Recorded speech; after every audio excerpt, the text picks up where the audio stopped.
नारायण राधे राधे। श्रीमद् भगवद गीता के चतुर्थ अध्याय के 41वें श्लोक में जो कर्मयोग का सिद्धांत है, भगवान अर्जुन से कहते हैं कि हे अर्जुन, योग सन्न्यस्त कर्माणम ज्ञान संचिन्न संशय आत्मावंतम न कर्माणि निबंधन्ति धनंजय। हे धनंजय, हे अर्जुन, हे गुड़ाकेश, योग के द्वारा जिसका संपूर्ण कर्मों से संबंध विच्छेद हो गया, योग माने अपने को जोड़ना, आत्मा परमात्मा के बीच जो दूरी समाप्त कर लिए हैं, कोई संशय नहीं पालते जो बीच में, ऐसे व्यक्ति जो कर्म करते हुए कर्म को प्रतिलिप्सा नहीं, कर्म सड़ते नहीं, इसका प्रतिफल क्या होगा? मैंने इसके साथ कोई कार्य किया तो मुझे बदले में क्या देगा? अगर यह भावना है तो आपका संबंध है, कार्य संबंध है। अरे आप काम करके नेकी कर दरिया में डालो, उसके साथ आपने कोई संबंध किया, कोई इसकी सेवा शुश्रूषा की, फिर आप वहाँ से बाहर लौट जाइए, उसकी अपेक्षा न करें कि परिणाम में मुझे क्या देगा। ऐसा व्यक्ति, और जो विवेक ज्ञान के द्वारा जिसे संपूर्ण संशयों का नाश कर दिया है, कोई व्यक्ति है किस परिस्थिति में है उसको जो समझते हैं, संसार के प्रत्येक कर्म को, चाहे सावाहिक जीवन के हों, चाहे सामाजिक जीवन के हों, चाहे मानवीय जीवन के हों, उसमें कभी संशय नहीं करते, समझते हैं, उसका पूर्ण निदान समझ में आता है उनको। ऐसे व्यक्ति जो हैं जिसे विवेक ज्ञान कहते हैं, जिसके पास होता है, ऐसे स्वरूप परायण परमात्मा को प्राप्त होते हैं मनुष्य। ऐसे व्यक्ति जिनको स्वरूप का अनुभव है कि मैं कौन हूँ, परमात्मा कौन है, ये सब किस चित्तवृत्ति के लोग हैं जिसका अनुभव हो जाता है, ऐसे मनुष्य को कभी कर्म नहीं बांधते। वो जो करते हैं सेवा भाव, भगवदार्पण करते हैं, मतलब जो भी आप कर्म करें भगवान को अर्पित करते हो, कार्य प्रभु का है, मैं प्रभु के लिए कार्य कर रहा हूँ। जैसे आप ये कथा सुन रहे हैं, हम ये कथा कह रहे हैं, भगवान का चरित्र की चर्चा, जो इनके सिद्धांत की चर्चा कर रहे हैं, तो हम आपके लिए कर रहे हैं, ऐसा भाव है। और आपका यह भाव होना चाहिए, गुरुओं के मुख से हम सुन रहे हैं, मुझे इसका आत्मलाभ मिले, इसका ज्ञान मिले, ऐसा भाव जब बना रहे कि मुझे इसको समझ में आए, मैं स्वयं को अनुभव कर सकूं, इसलिए सुनना चाहिए। ये है कर्म संबंध से न बंधना। योग सन्निस्त कर्माणम, शरीर, इंद्रियां, मन, बुद्धि आदि जो वस्तुएं हमें मिली हैं और जो हमारी दिखती हैं, ये सब दूसरों की सेवा के लिए हैं। शरीर से, मन से, बुद्धि से सबकी सेवा करिए, कहीं उसे कष्ट न हो। आपके बुद्धि का प्रयोग कर दिया, किसी को कष्ट हो गया तो अनुचित है। आपको शरीर मिली है, आप किसी को दर्द दे रहे हैं, किसी को दुख दे रहे हैं, पीड़ा दे रहे हैं, यह आपके लिए अनुचित है। कहते हैं अपना अधिकार जानने के लिए नहीं, जमाने के लिए नहीं है। ये जो शरीर मिला है, ये दूसरों की सेवा के लिए मिला हुआ है, अपना अधिकार जमाने के लिए नहीं है। इस दृष्टि से जब वस्तुओं को दूसरों की सेवा में लगा दिया जाता है, तब कर्मों और वस्तुओं का प्रभाव संसार की ओर हो जाता है और परे में स्वतः सिद्ध समता का अनुभव हो जाता है। जब यह भाव हो जाता है हम सेवा के लिए दूसरों की हैं, तो कर्म का सिद्धांत संसार की ओर और स्वतः समता का भाव अपने अंदर आ जाता है, सिद्धि होती है।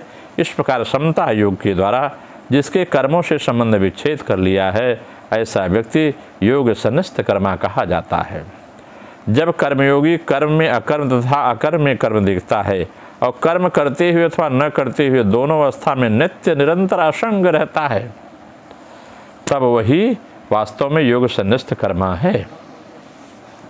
जैसे हम अपने अपने शरीर का, जितने लोग हैं अपने अपने शरीर का मल साफ करते हैं, लेकिन जो मैला ढोने वाले समाज के लोग हमारे भाई हैं, जो इस संसार में स्वच्छता अभियान चलाते हैं, जो लोग उनसे घृणा करते हैं, ये समझिए कि ये व्यक्ति कर्म संबंध विच्छेद नहीं है, इन्हें ज्ञान नहीं है। हर व्यक्ति अपना मल साफ करता है, जब वह सुबह शौचादि क्रिया करता है तो स्वयं छूता है, लेकिन दूसरे जो दूसरों का मल साफ करे फिर उसके प्रति लिप्सा नहीं है, वो कितना बड़ा योगी है अगर विचार किया जाए। मुझे हृदय से आप सब क्षमा करेंगे, जो दूसरों का कार्य करते उसके प्रति घृणा का भाव न रखे। दूसरों खिलाने पिलाने के बाद यह न समझे मैं खिला रहा, परमात्मा का सेवा, परमात्मा ने मुझे सेवा का अवसर दिया है, मैं सेवा कर रहा हूँ, यह भाव जो रखता है, ऐसे व्यक्ति को योग सन्निस्त कर्मा कहते हैं। ज्ञान संचिन्न संशय, मनुष्य के भीतर प्राय संशय रहते हैं कि कर्म करते हुए भी कर्मों से अपना संबंध विच्छेद कैसे होगा, संशय रहता है आदि आदि। परंतु जब वह कर्मों के तत्व को अच्छी तरह जान लेता है, तब वह उसके समस्त संशय मिट जाते हैं। तत्व क्या है कि मेरे जो भी मिले भगवदार्पण वस्तु हैं, सामने जो भी जीव है, जो भी मनुष्य हैं जिनकी हम सेवा कर रहे हैं, वो परमात्मा के द्वारा बनाए हुए हैं, वही परमात्मा है। मनुष्यों में परमात्मा का निवास होता है, ऐसा भाव समझ के जो सेवा करता है, मनुष्यों में, पशु पक्षियों में जो भी है, संसार की रचना जिसे भगवान ने स्वयं स्फूर्त किया है, बनाया हुआ है, उनके प्रति सेवा भाव होना चाहिए। जब तक समस्त संशय मिट जाते हैं, उसे इस बात का स्पष्ट ज्ञान हो जाता है कर्मों और उसके फलों का आदि और अंत होता है, पर स्वरूप सदा ज्यों का त्यों रहता है। यह भाव रहे, आपने आज एक सेवा की, एक आश्रम की, कल दूसरे आश्रम की सेवा किया, आज आपने एक भंडारा किया, उसका प्रभाव नष्ट हुआ, कल अगले साल गुरु पूर्णिमा को दूसरा भंडारा आपने प्रारंभ किया, तो ये फल प्रकट होगा और नष्ट होगा। लेकिन आत्मा आपका भाव जो कंटिन्यू बना हुआ है कि हम सेवा करते हैं, आश्रम में दान करते हैं, समाज की सेवा करते हैं, गरीब दीन दुखियों की मदद करते हैं, यह भाव नित्य नया रहता है। यही नित्य रहना ही परमात्मा की प्राप्ति का साधन है। यही है स्वस्वरूप का अनुभव होना।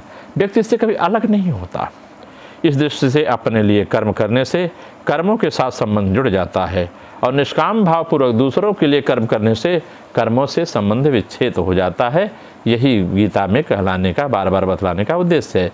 इससे सिद्ध होता है कि अपना कल्याण दूसरों के लिए कर्म करने से ही होता है, अपने लिए कर्म करने से नहीं होता। जो दूसरों की सेवा करें, दूसरों को ज्ञानोपदेश दें, दूसरों के हित की रक्षा करें, दूसरों के मान सम्मान मर्यादा खास खान पान स्वास्थ्य की रक्षा करें, ऐसे व्यक्ति महायोगी कहे जाते हैं। आत्मवंतम कर्मयोगी का उद्देश्य स्वरूप बोध को प्राप्त करना होता है।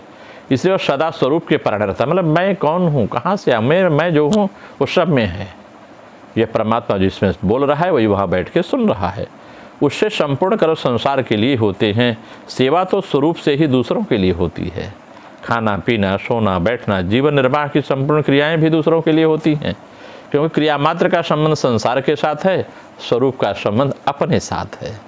इसलिए स्वरूप को दूसरों की सेवा में लगाते रहें। न कर्माणि निबध्यन्ति, अपने लिए कोई भी कर्म न करने से कर्मयोगी संपूर्ण कर्मों से संबंध विच्छेद कर लेता है, अर्थात वह सदा के लिए संसार बंधन से मुक्त हो जाता है, क्योंकि उसे किसी कर्म के प्रति स्पृहा नहीं होती। जैसे विद्यार्थी को अध्यापक पढ़ाता है, अध्यापक जब उसे पढ़ाता है, टीचर पढ़ा देता है, तो अपेक्षा नहीं रखता है बेटा क्या केवल बड़ा करता है, उससे बड़ा हो जाए, चलो मेरा कर्म है इसे अच्छा ज्ञान देना।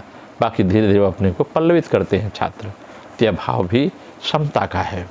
कर्म स्वरूप से बंधन कारक है या नहीं है, कर्मों के फलिच्छा, ममता, आसक्ति और कर्तृत्वाभिमान ही बांधने वाला। इसलिए जब भी जो भी कर्म आप करें, उन कर्म के प्रति फल की इच्छा न करें।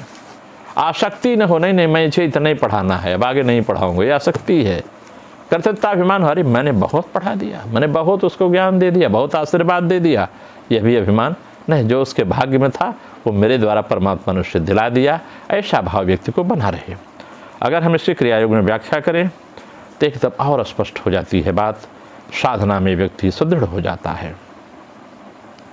कहते हैं कर्म एकदम मनुष्य को नहीं छोड़ता, छोड़ने का वैसा प्रयोजन नहीं, क्योंकि मनुष्य शरीर तो कर्म करना पड़ेगा। कर्म को न छोड़कर भी जिसकी कर्म वासना योगाभ्यास के द्वारा नष्ट हो जाती है तथा क्रिया की परावस्था के प्राप्त होने के कारण उसके सारे संशय दूर हो गए हैं, वही आत्मस्थ पुरुष है। धीरे धीरे आप अभ्यास करेंगे तो जो वासना है निकल जाएगी और स्वरूप का धीरे धीरे बोध हो जाता है। कहते हैं ऐसे अप्रमादी पुरुष कर्म करने पर भी आबद्ध नहीं होते। देहो हम रूप अविद्या बुद्धि कूटस्थदर्शी क्रिया की परावस्था में स्थिति आत्मयंत योगी को नहीं रह जा सकती, क्योंकि वह उस समय छिन्न संशय होते हैं। देहात्म बुद्धि रहने से ही कर्म मानो अपना चिरसंगी जान पड़ता है। जब देह की बुद्धि लगेगी, अरे मैंने उसकी बड़ी सेवा की, उसमें देह बुद्धि है, मेरा कर्तव्य था मैंने किया, उसका जो कर्तव्य होगा करेगा। परंतु जिसने देख लिया है क्रिया की परावस्था में, उसे देह बोध नहीं रहता। ये भला देहाभिमानी जन कर्मों को अपना कैसे मानेंगे। इस प्रकार नित्य तृप्त निराश्रय पुरुष स्वाभाविक भोजन पान आदि कर्मों करते रहने पर भी उनमें कोई कर्म बंधन नहीं होता। पहले मन को विकल्प शून्य करने के लिए क्रियायोग का अभ्यास करना पड़ता है। विकल्प शून्य हो जाइए। अगर आपके संकल्प में विकल्प हो गया तो आप साधना नहीं कर सकते। आपको पाना है तो पाना है। स्थिति परिस्थिति चाहे जैसे करवट ले, सुख भी आ सकते हैं, दुख भी आ सकती हैं, जीवन की बड़ी कठिनाई आ सकती है, स्वास्थ्य भी बिगड़ सकता है, लेकिन वह परमात्मा न छूटे, ये क्रिया की परावस्था है। इसके बाद अभ्यास से पता चलता है। आप अभ्यास में जब व्यक्ति पढ़ता है, आने पर तद उत्पन्न परावस्था साधक को प्राप्त होती है। यह ज्ञानमय भाव है।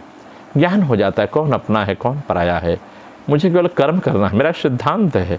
आप जो संशय हैं यह नष्ट हो जाते हैं।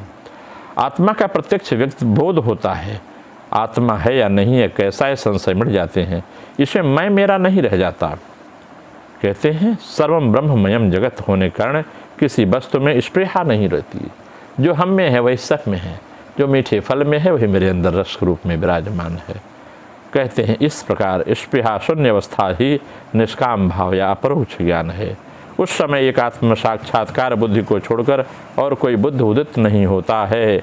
कहते हैं उस समय ब्रह्ममयी विद्या बन जाती है, व्यक्ति सर्वम ब्रह्ममयम जगत की स्थिति को प्राप्त होता है। इसलिए व्यक्ति को जो भी सेवा कर रहे हैं सेवा भाव से सबके प्रति लगना चाहिए कि अपने कर्तव्य का बोध होना चाहिए, तो व्यक्ति परम अवस्था को प्राप्त होता है। नमो नारायण, राधे राधे।